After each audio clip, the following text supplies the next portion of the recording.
আসসালামু আলাইকুম ওয়া রাহমাতুল্লাহি ওয়া বারাকাতুহু।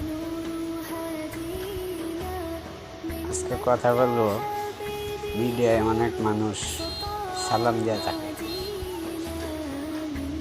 সালাম যখন দেয় তখন উনি কিন্তু আপনাদের আমাদের সম্মুখেই থাকে, তো সালামের জবাবটা দেওয়া হয়। দেখেন তো চিন্তা করিয়া ওই জিনিসটাকে ঠিক করিয়া সালামের জবাব দিবে।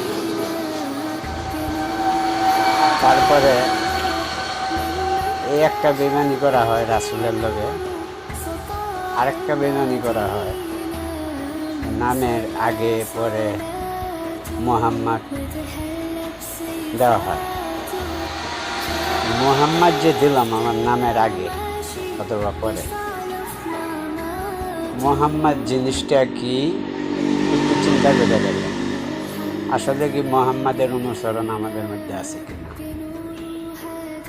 যদি মোহাম্মদের পরিচয়ই আমি দেই, তাইলে মোহাম্মদের কথা মানতে হবে, আল্লাহর হুকুম মানতে হবে, আল্লাহ ও রাসূলকে রাজি খুশি রাখতে হবে। এখন আমরা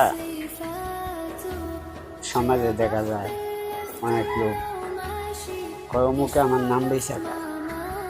আসলে কথা বাস্তব, আমি তো রাসূলের নাম বেশি খাই, রাসূলের কোনো কার্যকলাপে নাই, কোনো উপকারে আমি লাগিনি, ওনার নামই আমার মধ্যে নাই, উনি অনুসরণই আমার মধ্যে নেই।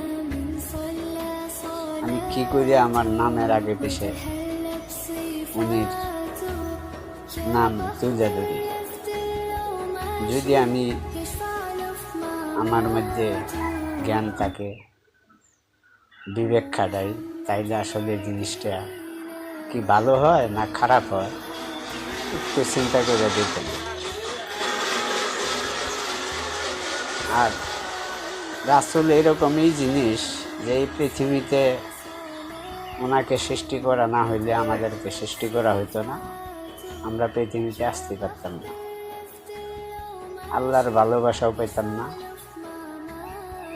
আমাদের এই যা কিছু দেখি দুই চোখে, যা কিছু শুনি দুই কানে, সবই কিন্তু আসলে ভালো জিনিস না। কিন্তু ভালো জিনিসটা কি কই আছে একটু খোঁজার দরকার।